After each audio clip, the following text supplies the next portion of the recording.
everyone, and welcome to Out Comes the Sun Radio podcast. And the sun is out. Sun is out. That's why I'm outside. Because let me tell you something about California in June. In Southern California, they call it June gloom, and it is indeed gloomy and very irritating. Well, and we had it in May. So we had gray May and June gloom. But Bobby and I were calling it May misery. It was just horrendous. But Bobby and I have what do you call it? A hack? We have a hack for it. So we go up to Bobby is the peanut gallery over there is saying sunrunners. He calls us sunrunners, and we go up to St. Angeles. Bobby introduced me to this. He goes up to St. Angeles Crest Forest, and now we go all together. We take the dogs, and it is a brilliant way to just, get above the clouds, the fog, and it's depressing. I mean, this show is about, mental health and depression sometimes. And I got to tell you, I am affected by it. When I see outside, I get angry. That's wild. Like angry. It's so strange. Anyway. No, I get it. 100% I get it. Yeah. So that's what we do. We go to St. Angeles Crest Forest. We get up to, usually it breaks around 3,500, 4,000 feet. And then you're in this brilliant sunlight. So you get all this sun in your eyes. The vitamin D and the light and everything. And then you come down around noon, because we go up there super early in the morning. You come down around noon and you're like a different person. Everybody around you is kind of moping around just because they're just, starting. And 2 inches shorter. Exactly. Yeah. I feel like Julie Andrews and the hills are alive. Yes, I get it. Yeah, it's crazy. I like that whenever we get rain and our hills are always this gorgeous, about 40 shades of green. Forget 50 shades of gray. We got 40 shades of green. And every time, since the kids have been little, when we drive past it, I'd go, you guys look. And they're like, oh boy, because they knew I was getting ready to go, the hills are alive. That was my favorite. That was the first movie I ever saw in my life in a theater, was The Sound of Music. Oh, what a movie. And I think I was 3 or 4. It's like one of my first memories is just sitting in the theater and it seems so, and you're little. Yeah. So the screen seems so huge. And I think when you're little, you always want to sit like really close. Oh yeah. You want to be able to touch their feet. I get it. But I just, and I came from such a nutty family that I just wish that she was my mom at the end. It was so good. Anyway. Bob, you're snoring. Well, I'll tell you something. The thing that I never mind. Bob. The thing that I notice is that the sun, when I don't have the sun, I feel more introspective. And sometimes that can be a great thing because it forces me to take inventory. Other times that gets me thinking, sometimes a little like getting like my rotator stuck on a subject and I got to kick myself out of it. But I think that, you and I speak, for those who don't listen, they don't know that, but those who do know, we speak daily, meaning every day. And one of the things that you and I have been talking about most recently is the power of relationships and what that means. And how I know in feng shui that relationships are an integral part of how you map your life. So when I'm working with the client on his or her feng shui, I'm looking at all components: her job, her finances, her relationship with her children, her parents, blah, blah, blah, her relationship with her friends. Everything is such a major part of it. So you and I have been discussing a lot about what all that means to you and me. And 100. Well, it's interesting. I mean, our own relationship, which is profound, and then your intimate relationships, which, there's a different interaction, and there's a way that you go about it. And Bobby will often talk about, like, the only thing that we have a problem with is the fact that he's a boy and I'm a girl. Like that's our biggest issue. And in some ways, I think he's right because there are elements to how men think. There, and we had talked about this, like when we're going on about something and we need to just commiserate, get it out, talk it through. Like we talked about something earlier today, and I was a little bit disturbed. Not there was no actual disturbance, but I needed to like talk it through, hear you talk about it, and then I was like, then I could settle with it. Do you know what I mean? But I don't know that guys do that or something. Oh, they grunt and throw clubs. It's a different way, right? My son was out with his buddies today having a brunch, and he called me on the way home and he's like, "Hey, I'm heading back. Do you need anything?" And then he goes, "Oh, wait, hang on. Call me back." And he goes, "Oh, his best friend had called him and asked him if he wanted to come head back to where they were." And they'd already had like a coffee, whatever, but with some other friends. But now his best friend is wanting to spend a little extra time with him. And he said, I'll talk to you later. And I thought how funny it was that instead of guys saying, "I need to talk to you about something going on in my life," or "I'm concerned," it's just, "You want to hang?" And so they kind of just, they may sit through the entire hour and not say one word. They're just, they're so, there's just this kind of like settling that's different, like how you and I settle, and most of our female counterparts and some male will work something through mentally and then settle, verbally, verbally and then settle. And they may just work it through by sitting in proximity to another like-minded buddy and then settle it themselves. It's different. Right. Yeah, it's interesting. But relationships are interesting. We have a really interesting guest, somebody I know today, who is a wonderful yoga teacher. She's been a friend, a not intimate friend, but a friend for years.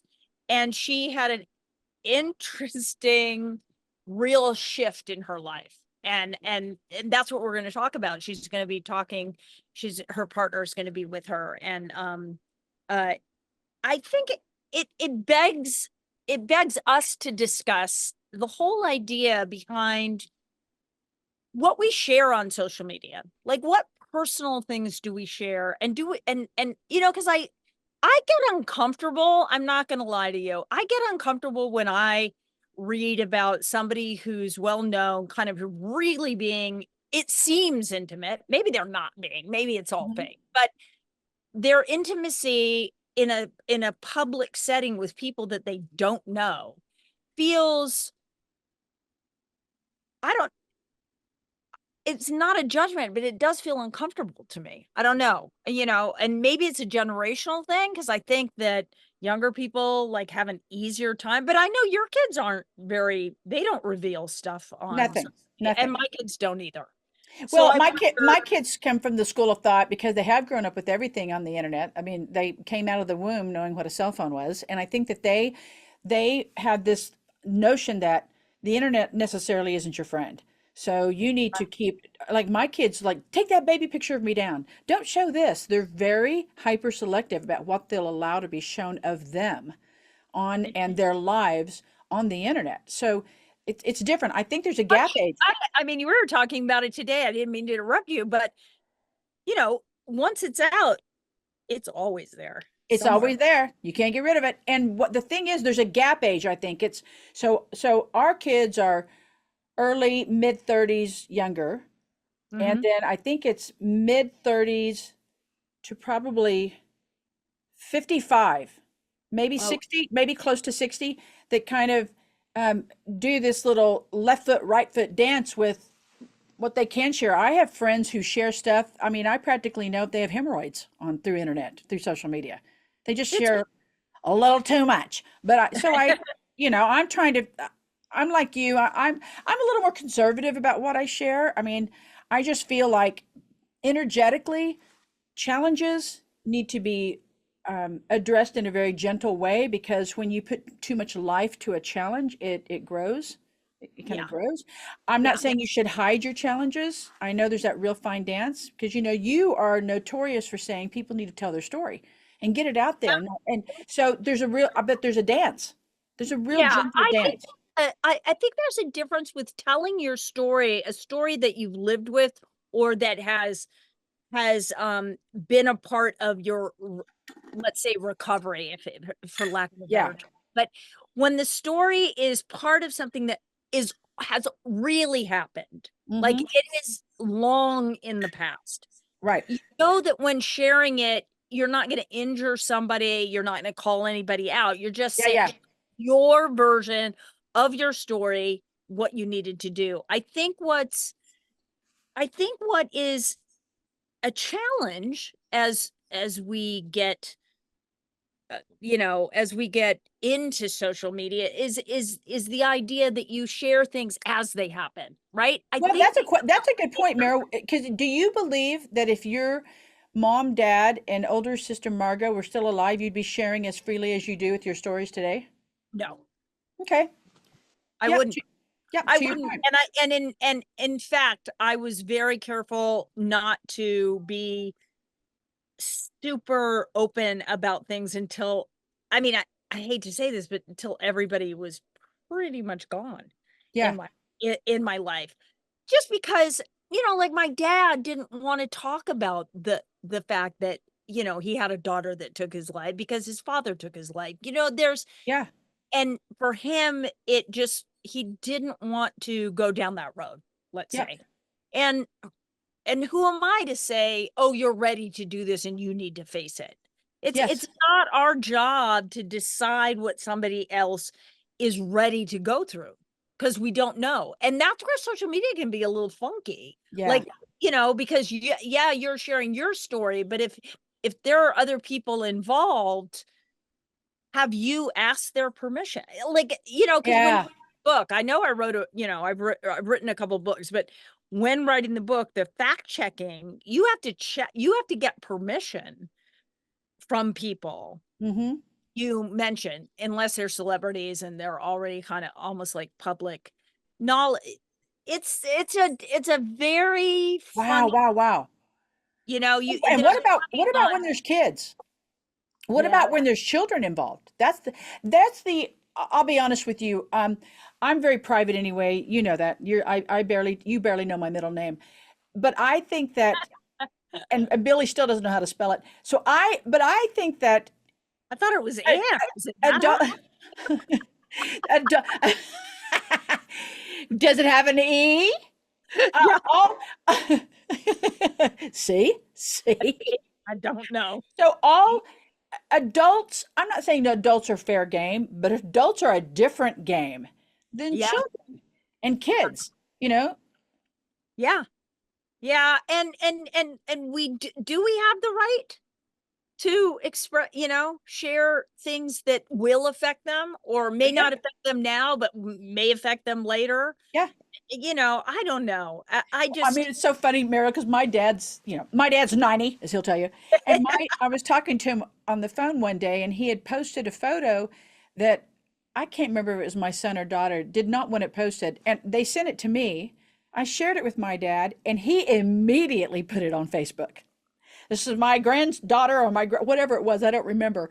Well, one of my kids saw it and they're like, Mom, have honey take that photo down, please. So I called him and I said, Dad, you got to take that photo down. He said, I don't know how. I said, Yes, you do.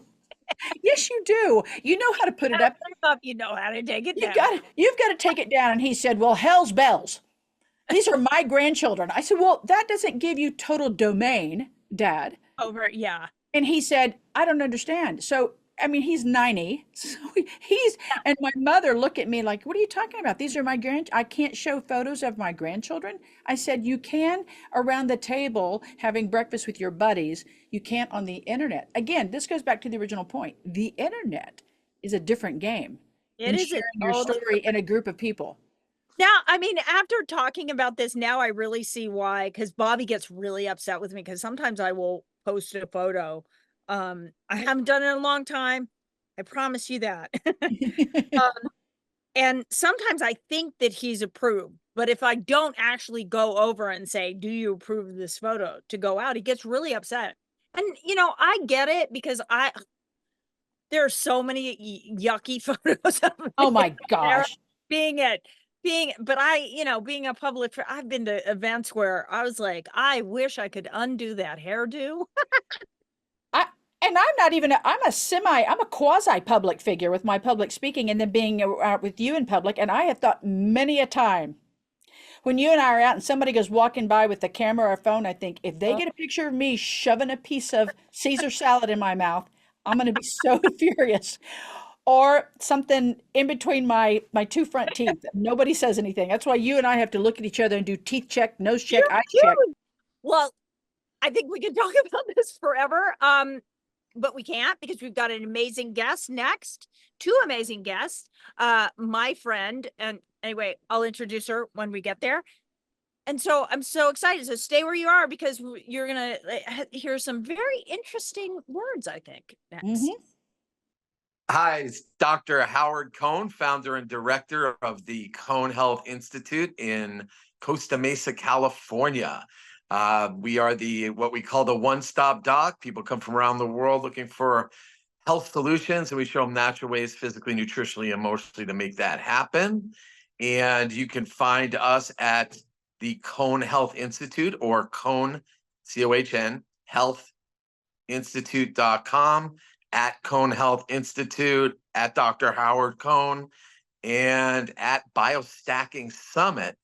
All those places. And you are listening to Out Comes the Sun with Mariel Hemingway and Melissa Yamaguchi. Welcome to my podcast because I think I've been doing this for a while and I've been doing it with Melissa for what, 2 years now, Melissa? Anyway. It's 2020. Yeah, 4 years. 2 + 2 = 4. Yeah, that would be. Facts. Anyway, so we are excited to talk to you because, okay, we come from a small town, girls. We come from Haley. First of all, I have to say, Hadley, your last name is my middle name. Just so you know. Really? Yes. And I was really wanting my daughter to name my granddaughter Hadley, but I didn't. Anyway, so I really want to have a discussion about your story and how you got to be where you are. Because I know Beth. So just for those of you listening who don't know me, don't know that I live in partially in Haley, Idaho as well.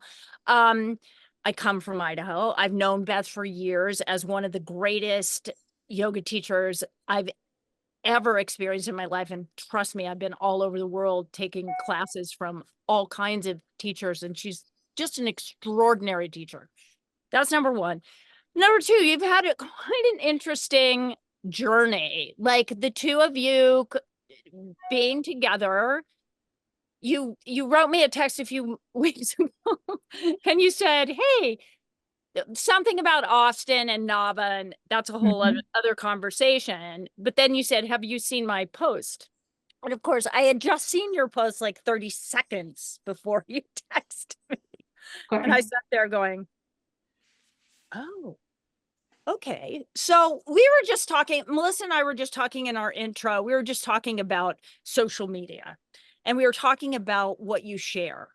You know, do you share intimacy? Do you share intimate stories about your life? And where and why would you, or if you did, what was necessary about that? Why did you feel this drawn to have to tell this story in the way that you did? Me? Yeah, or both, both of you. Yeah, well, I'll go first. We both chose to share our stories. One for me is, as you said, we live in a very small town. You cannot go to the grocery store without seeing somebody that knows you or thinks they know you. And for me, it was just an opportunity to tell my story in my own way without everybody thinking that they knew the truth to my story.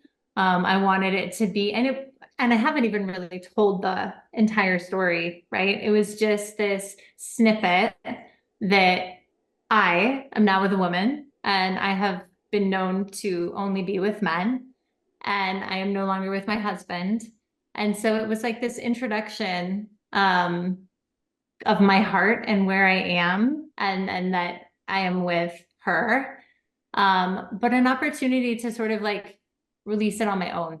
I don't know. I felt like sort of like reclaiming a part of my power in my story because of the stories that are told in small towns.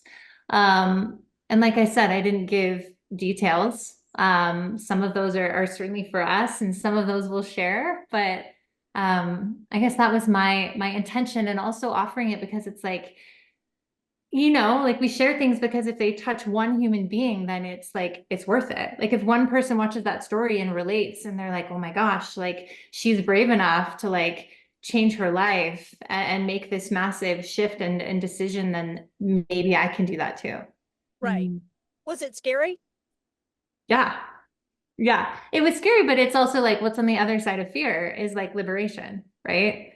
So it was like both. It was scary for a second, and then it was like, oh, okay. Like I've done the hard thing. And also, Allison, you I don't know, I could be wrong. Are married? Were married too? As well? We're in the process of being divorced. So We both are in process. we are both on the back end in closing those chapters. But yeah, I was married to a woman. I've been with her for 10 years, married for the last few. And so I have been with women, experience with women. I'm very clear, and my sexuality is extremely fluid. It's very much about the soul for me, but I tend to be drawn more towards females. But yeah, and I also had my own moment sharing our story on social media, and we didn't really talk about what was on the other side as much of sharing and kind of the feedback and how it was received. And if you see Beth sharing, and even she was messaging me, I mean, she probably received 100 messages of support and just cheering her on. And when I shared my story, and I shared a little bit more in detail of the unraveling, and also have shared a lot of the process of unraveling of my marriage, given that social media is a place that I've expressed myself for the last 5 years and shared a lot of my life. And so the feedback on the other side was actually pretty hard. It was really challenging to receive. A lot of people, even though I shared my story, a lot of people still like to put their own meanings and interpretations to it, which was actually a huge liberation for me, because it was this incredible opportunity to let go of what other people think they know, and also see that I am also, when you show up on social media, you are always going to be a projection of a piece of that person. So if someone sees this as like, wow, you're so brave and I'm so inspired, there's that piece of them that inside of themselves that's seeking and yearning for that. And if someone comes in with hate and anger, it's just, I'm just a mirror activating that piece that's very alive inside of that person. And so it was a really incredible opportunity for me to step into, this is my truth. This is our story. And that's all that matters. And people are going to say whatever they want. But it was an incredible opportunity to flex that muscle of letting go of other people's opinions. Just given that. It's interesting for Melissa and I, it's really interesting because we don't come from your generation, and you're even younger. So it was probably a part of your life from the get-go, was it not? More or less. Social media. Yeah. I mean, you probably grew up with it, whatever. So that means that always is an option for you. Whereas for me, like, it seems so scary, you talking about it. We're both like, I think, in awe and inspired by your courage to tell your story, because it's hard to be that raw and open about who you are on social media. But like you said, Beth, do you share everything? No. Does everybody know everything? No. And you like to give the impression that they know more than they actually know. And that's probably a good thing. I don't know. It's Melissa, help me out here. Well, you're doing well. But I think that Mariel and I were discussing that my kids are in their, like, my daughter's 24, my son's 22. So they practically came out of the womb with a cell phone in their hand. Like, they get this stuff. It's like moving for them. And so I have friends who teeter on, I mean, telling you whether or not they've got a new hemorrhoid. They've got like so much information they're sharing that it's kind of like, okay, pull back, pull back. And then other people don't share anything. I tend to lean more a little bit to the other side. So I'm fascinated with what Mariel has shared with me, and I got on your sites and looked around a little bit to see a little bit about you before we got together today. And I'm I'm encouraged by your willingness to come forward. I just have a few questions, and one of them is this. In your decision to come forward and to say, look, I'm writing the narrative. I'm the heroine of this story, so I'm going to, by God, tell it from my perspective, and you need to hear it from my mouth. What factors did you have to take into consideration? Because obviously there's other people. You both are talking about leaving marriages. So in your mind, did you have to, how much of that person's story or the fallout to them did you have to weigh into your decision? You want to go? You want me to go? I'll go. Okay. I'll start. One, you're absolutely right. We took a little bit different path in it. I'll share what I chose to do. Cause yeah, there were other people that were involved in this. And in my story, in my unraveling, it was already known on social media that there was an ending of my previous marriage. And so it wasn't like a complete shocker that what was the surprise was there's somebody else there, but it was known that the relationship was ending. And I've had many conversations with my ex-wife. Like we had already had the conversation of we're getting divorced. I'm going to be in relationship, or I already am in relationship with this human. So it was very clear to me with my ex, who was the one that out of respect, like I wanted her, there was nothing coming out that she did not already know. Okay. And she also knows that part of my path and mission and purpose is sharing what's going on inside of my heart. So in my mind, everything was known. Now, I did not tell her that I'm going to share the story. And I did get a call on the other side. She was really struggling because a bunch of people was reaching out to her being like, Allie's off her rocker. What's going on? Like she's going crazy. And I asked her, I was like, was there anything said there that was news to you? Anything that was a surprise? And, you know, it was a trigger initially for her, but it led to a beautiful conversation of letting go of what other people think. We are both here following our truth. And that's what, you know, I've always stood for in sharing, and she does as well. And she eventually came to a place of like coming back into her body, but it was hard for her to receive for sure. But yeah, there were definitely factors taken into that. Like she was the biggest for me and my family. I told my family, my parents too, and they were very much ready to stand and support me in the full spectrum of responses that were coming. Wow. Have you always had that kind of support from your parents and family around you, which gives you that kind of bravery? Do you have that? Were you built with that shield, like born with that shield of protection from family? Yeah, my parents, absolutely. And my brother, my immediate family, 1,000% has had my back. Awesome. Really, yeah. Yeah. They definitely look at me sometimes and shake their head of like, are you sure you want to do this? Because we know what could be on the other side, but yeah, I feel very fortunate in that sense. Yep. That's huge. That's a huge component because in dealing with families, when I've got people who are struggling to share their truth, it's because they were never given that opportunity as a child. So they don't know how to evolve into that person as an adult. And Beth, what about you? Yeah. So mine is similar, but different. I wanted to have my voice. Of course, I thought about my ex-partner. And for me, it was almost like I'd have had a conversation with him where part of his struggle was moving through our very small community and having people ask questions or say things and bring it up for him, and that being really struggling for him. So in my mind, it was like, let me do it. Like, let me say the thing. Let me come out in, you know, many ways to the people that follow me and know you, so that you don't have to keep telling that story because it's really painful for him.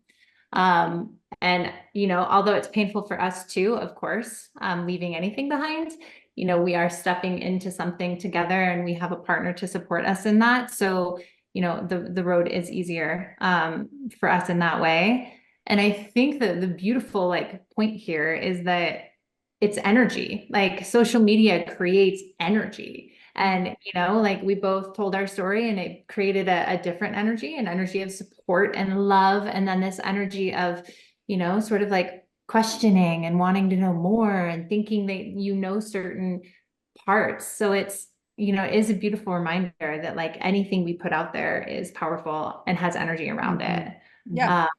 And staying in that intention of like, what kind of energy are we trying to create? Do you And have really, boundaries? do what? Do you create boundaries Do within? I? Yeah, within sharing on social media, you know what I'm saying? Like, I think a lot Totally. of people, once they know, like, I know that sometimes Mariel and I are hanging out in public. Sometimes people will come up to her and I think, dude, you would never do that to just anybody, but because they think they know her, they think they Totally. can cross that line. And Yeah. so I wonder, once you've shared something of who you are, how do Mhm. you then create the boundary? It's like, okay, that's enough. That's enough. You know what I mean? Like, how do you create that? Mhm.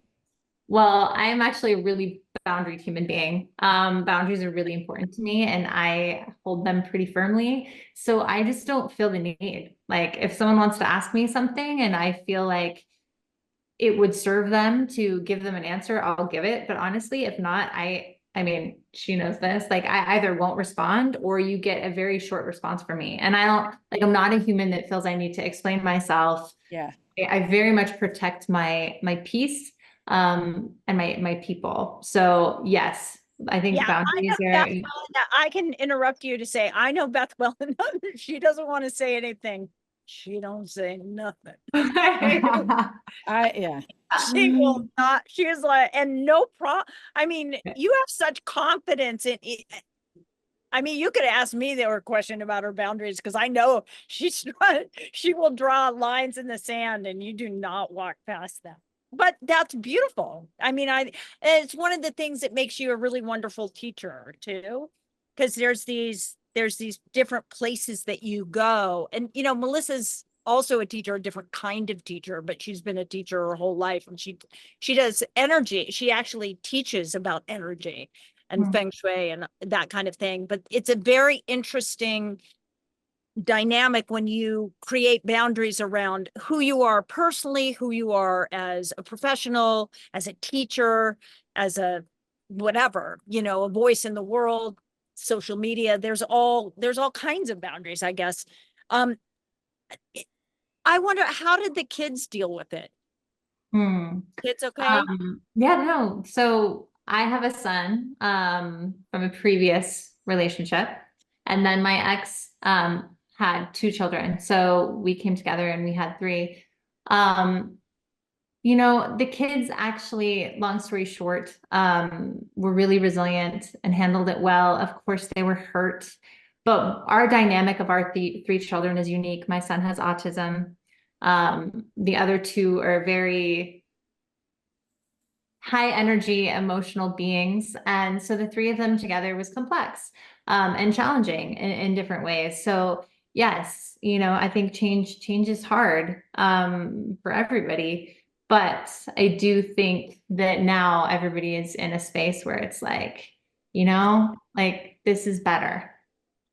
They get their dad, they get the attention they want. Jack has a different environment now that I don't want to say is better, but it's just different, you know? Um, so yeah, kids are resilient and they're surrounded by a really loving father. So I think that they'll be just fine, but of course it hurts. Yeah. Yeah. Things are interesting. Yeah. I know. You know, but my parents went through a divorce and I was 18. So there's never, it's kind of like, I remember when I'll come back to the original thing I started saying. Mariel knows I chase rabbits around the room. I'll be back. I remember when I decided that I was going to finally start having kids, and I was like in my mid to late 30s. I was like, okay, yeah, now I'm gonna really buckle down and get this thing done. And people are going, "Are you sure? You're traveling so much. Are you sure, Melissa? Like your life is so perfect right now. You sure you want to interrupt it with kids?" And I kept saying, "Well, when's the perfect time? I mean, like when is that time really? Because physically I'm still strong enough. Mentally I'm ready." I think the same thing with divorce. If the time comes, and look, I'm not an advocate of anything. I'm an advocate of doing what's healthy and right, in the long term for everybody. But I've had friends who've divorced when their children were little bitty. I was 18. My brothers were already away, and my mom and dad divorced. My mom left. I was home. I was at home with my dad. And it was difficult, yes, but I quickly learned at that age of 18, all right, I mean, how long did I think I was going to live under the bubble umbrella of mommy and daddy? And so at 18, I realized, okay, the world looks different. I had to grow up fast. So yes, children are resilient. Yes, it forces them to look at something, but that's where I think parents, that allows you the opportunity to step in really hard and go, okay, this is a big life moment. Here's the new lesson. And you're strong enough to handle this, and I got your back. I know that I changed it. Because of me, it's different, but I got your back. And I think it presents an opportunity for a parent, even though it's hard. It's another lesson it's another thing the parent has to do that's divorcing, but it presents you with an opportunity to help that child in ways that they never would have had, obviously. Yeah. I'm getting off my soapbox now. Go ahead, Mariel. No. I was like, I'm contemplating. I was thinking about my own divorce. It's very interesting because there's also never a right time to do that, right? It never lands well with the Before people you're dead, that's the right time to do it. Yeah. Well, it never lands well with the people that love both of you, and they love you together because that's what they think is the perfect bubble. That's like what they know. Yeah. Yeah. I mean, my youngest was 18, like you were, Melissa, and Yeah. she took it horribly. And I thought, and me being who I was, and I was a bit younger, I thought, oh, I'm doing the right thing. I'm waiting so that she's already, out of high school, and it didn't land at all. And it took years, but also I wasn't in a place of really being able to be honest about what that relationship was doing to me, because I didn't ever want to hurt them and their relationship with their father. So, and I couldn't figure out how to be honest about it without looking like I was bashing him. So, but that was my own journey, and I learned that last week. Just kidding. This whole journey, honestly, of us last week. This journey of us being divorced and also like jumping into a relationship in the midst of being divorced, and also it wasn't divorce. The divorce wasn't happening out of anger, but it actually was inspired by love.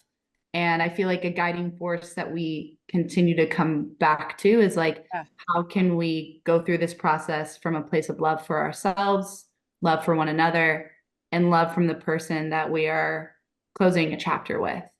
And it's really challenging. It's really hard. We have been far from perfect, especially in the earlier days. But as we were kind of closing out the divorce process with them, it's this invitation to continue to keep your heart open and soft with them. And how does that look? And what does that feel? And what does that mean? Like, and that doesn't mean we always are there physically and are entertaining and talking through everything. Like Beth went a very different route in choosing how to divorce based on where I am, but she's also divorcing a man. I'm divorcing a woman. We had very different relationships.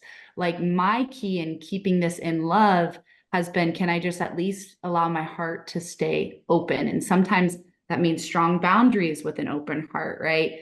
But sometimes it also means radical honesty, but not with a sharp tongue, radical honesty from like what's actually underneath the sharp tongue, the anger, the pain, like the hurt or the anger, what's underneath that? It's actually like a deeper truth that a lot of times can allow somebody to soften with you. But it's been quite a journey of learning how to uncover that. But that's been really interesting that we talk a lot about and play with, where for her, it was much more about her and her ex were like, less is more. We can, less communication, less needing to entertain things. Like you guys were so much more just, and there's also an age difference. You guys are 10, 15 years older But it's also like asking, hearing them, like, what do they need? You know, Yeah. like for my ex, like more communication is painful. Like it's a reminder. He doesn't want that, you know, he Mhm. wants to move on, and it's out of love that like the communication has been Mhm. more minimal. But I think that like you're absolutely right. Like and that goes with life in general about the time. Like there's never a right time for anything, you know, Right. and I think that's so sad because we like live our life in ways where we're just waiting, like, waiting Mhm. for the right time, waiting for the next thing. When I do this, then I'll do this. It's like, but it doesn't work that way, you know? Did it, And can I interrupt you to ask you, did it come from unhappiness that this shift came, or is it just because all of a sudden you came across a different path and just like your eyes opened to something new Mm. or whatever? we No. have, yeah, no, we have slightly different stories. I'll go for me. So I've been with men my whole life. And that could be a whole other podcast. Honestly, now that I'm with a woman. But you know, my ex is a lovely human being. It's not that things were bad. There were many challenges. Blending families, period, is hard. Especially then when you add the dynamic of different children with different needs. So we were working through things, as you do when you're married, or in life with human beings. But yes, things were challenging. But honestly, meeting her was like a moment that's really hard for me to even describe. Um, you know, my yoga studio, I was there sitting behind the desk, and normal day, people come in and out of that room all the time, and in walks this one. And for, you know, the reasons we now know, like my whole world just like stopped, like time froze. And I feel like I literally felt my knees, like the way that you worship something, you know, like my soul was like, oh my God, like there she is. Like, you guys know Glennon Doyle and her Hard Things podcast? No. Oh, no. No? Okay. No. Well, anyway, those of you that listen to Hard Things podcast, I know Glennon Doyle. It's the same moment of when she met her now wife, you know, it was like, oh my God, there she is. It was just this knowing that, you know, whatever you believe, lifetimes before, that she was familiar, that like I had been waiting for her to return to me. Like my whole body felt it. And in that moment, nothing was communicated. I didn't talk to her for, you know, a week or so after that moment, but it was just this knowing that there was a big shift, and it like got my attention. Um, you know, and there's obviously more to that story, but I let it unfold, and not in a way that was dishonest. You know, I went to my partner and I said, I don't know what just happened, but this human walked into the door, and I am like, I'm really pulled to her. Like I need to be around her. Like I need to know more, you know. And I think my partner, in retrospect, looking back, I've never been with a woman. I don't like women, you know, so it wasn't threatening. He was like, okay, we'll get to know her, you know? And I was Right. like, yeah, that's what I want. Like, okay. But then it was very clear in the getting to know one another, that like, that I loved her, that it was like immediate. Mhm. Mhm. Yeah. Every time I hear that, it just hits you right in the heart, or at least for me, like it's just to be in her body in that moment and to see me walking in through the studio, I envision that feeling of what that experience was, because for me it was a little different. And this is very much a peep into how we are as humans. She knows things before they happen. And I am very deeply immersed in a present moment.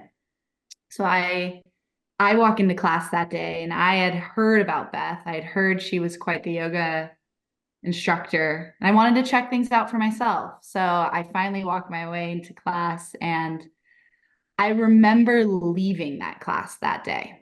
And I actually sent a message to my then wife saying, whoa, I don't know what that was, but two things were I have to share, which was one, that was like a psychedelic experience. This woman took me on a full-blown journey, like the most incredible class I'd ever been in. And the second thing I said was, and she's actually really hot. and, and so I was like, huh, interesting. Well, the weeks unravel. It's the most immersed I'd ever been in yoga. And I've been doing yoga for over a decade. And, I realized I started, Mariel, you've been in Beth's classes. It's an expression of her soul.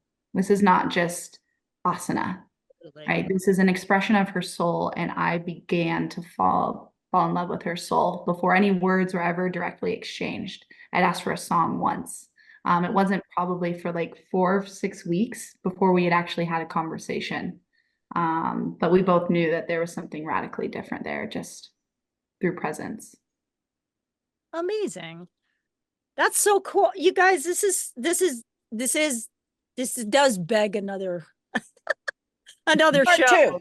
Talk about Part two. other things. And talk about, because we only do a half an hour, but it does. I'd be very curious to know, like, Allison, what you do. You mentioned it in the beginning, and we will promote that for your followers so you can have that experience. And you're starting to do that stuff together. You're doing the yoga and this goddess. I'm probably going to say it all wrong. So you can correct me, but you're doing it together now, right? Some of it, yeah. We're starting to create experiences together, and we'll bring in like all the modalities, which is great because we're really similar, but we're also really different, and we offer different things and different sides of the spectrum. So we create a really nice balance, which as a Libra, I love. So yes, we're starting to do these experiences together. Yeah. Yeah, it's really cool.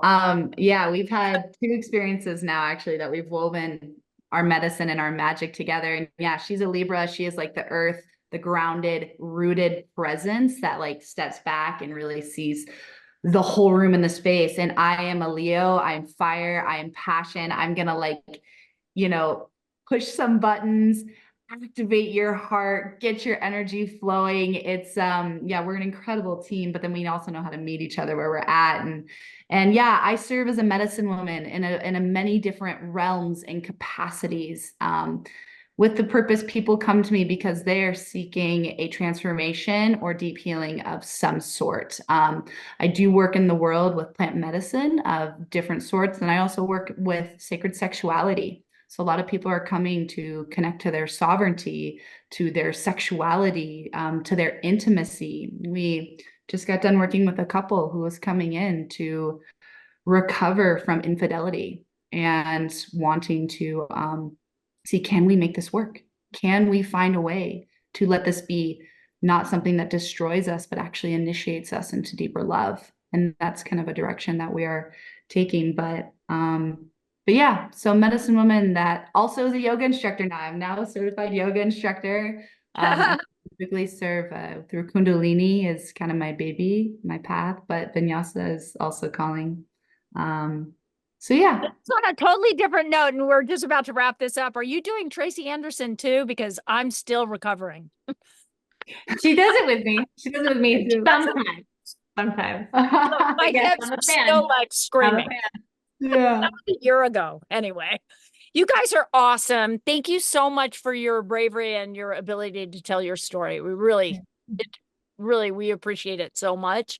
I think it's important for people to know that, like, sometimes you just got to get out of the comfort zone and go to places that might seem scary, and then who knows what's on the other side.